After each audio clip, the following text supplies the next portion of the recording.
Hey, I'm Kayla Henry, and I'm a realtor at Realty One Group Peak in Bozeman, Montana. Yes, and I am Kathy Zalewski. I'm also a realtor with Realty One Group Peak in Bozeman, Montana. So this is the I think the final video of our pet series. So sad. But what we want to talk about is a little bit about like if you do have pets, what kind of care we have here. And I think in Bozeman, we are very extremely lucky to have over 19 veterinary clinics, two of which are 24-hour emergency care clinics. Yeah, yeah, we've got a lot of really great vets in the area. And what I really love about it, my dog Numa has been seen by both an emergency vet here, and a couple times actually, and her regular provider as well. And both of them have been great. Really, really loved the care that she receives there. It feels very tailored to her, and also not too fussy, if that makes sense. Yeah, and I think if you are moving from out of state or out of the area, there's a whole new gamut of things to be concerned about with your pet. It just, because everything's regional. When I lived in Wisconsin, we were concerned about blastomycosis, which is a like a fungal spore type of thing Oh, dogs breathe in that gives them like lung cancer and stuff. Here, that's not necessarily a concern. Also in Wisconsin, worried about ticks. Here, ticks are far more rare, but there are ticks here, and Arizona, same thing. There was a valley fever they could get from breathing in the dirt. So when you move to Montana, there's maybe some new concerns or new things you want to watch out for with your pet. So getting good veterinary care lined up is important. yeah, and I think again, talking about lifestyle, right? So what kind of lifestyle do you and your pet have, right? And so I know for me and my dog Numa and my husband, we're pretty active. So we will take our dog mountain biking. We do try and keep her on, let's say 10 miles and less of biking because we know it's hard on her. But man, she loves to run fast behind us. So we love to take her. And there's a lot of great trails around Bozeman for biking with your dog that has tons of water. And again, very, very dog friendly trails. So we do take her. That being said, we know that, there's a good chance at some point she will hurt herself, and we need to take care of her through that. She did hurt her knee, her cruciate ligament a little bit while she was skiing when we first kind of had her. She was probably like 2 or 3. So we were really grateful to have a great spot to take her to have that looked at and cared for. It turned out, fortunately, she did not need the full surgery. She just had a little one. It was a little bit longer story than we need to talk about here.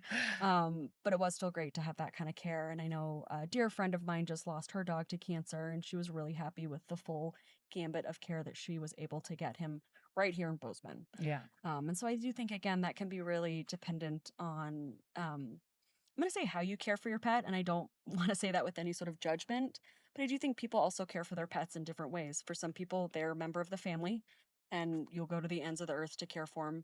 And then for other folks, it's a great, Hunting dogs and so forth might exactly. get treated differently. Yeah, it's more of a workhorse or a farm animal. Right. And again, no right or wrong way to have a pet. It's just however you care for them, but knowing that there is levels of service at all of those tiers for Yep. them in town.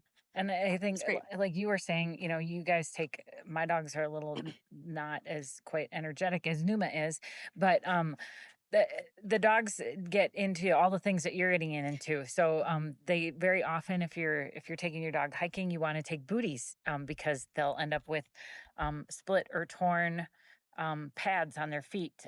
Also foxtails, which is I think it's actually an insect can get in their ears or up their nose or whatever, and that's a big deal. And you gotta do something about that because it's very uncomfortable for them.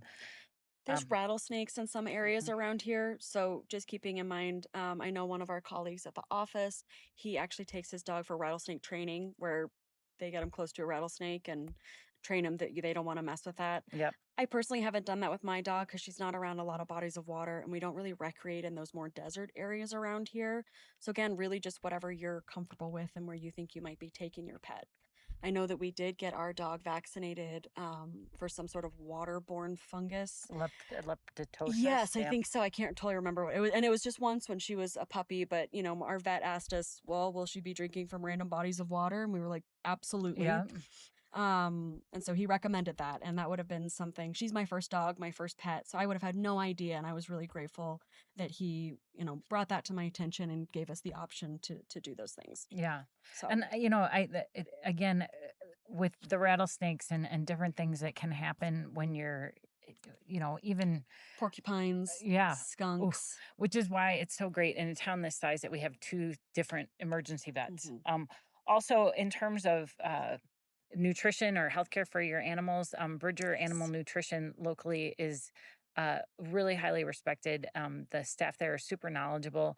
So if you end up wanting to, feed or supplement your pet's current food with something, they're great and they're a great help. And versus like ordering it off of Amazon and not quite knowing what you're getting, it is a very specific. Both that and DOG have kind of highly specific foods for, and it's not like a science diet that you can only get from the veterinarian, but it's definitely higher quality food than you would find in a normal like PetSmart or Petco or something like that. And I think they focus on, which is very popular in our area and very common for a lot of places, but trying to find local ingredients so that Mhm. you're eating close to home, supporting local farmers and all of that, which is great. That's just great. I think keeping the local economy strong is one of the things I love most about Yeah. Bozeman. And Bridger actually does carry like stuff for like livestock and Yeah. horses and chickens and stuff like that. Yeah. So kind of a good overall thing. So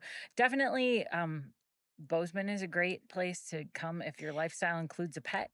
And we've got a lot of great resources here to keep them healthy and And lots of, we didn't really talk about this before, but lots of like kennels, right? yeah, Places you can board your dog if needed.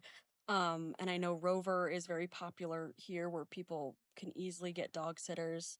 So just also something to consider for pet care, I and think. kind of a lot of training facilities too. Tons of training facilities, and again, training facilities that focus on positive reinforcement, training facilities that focus more with e-collar training.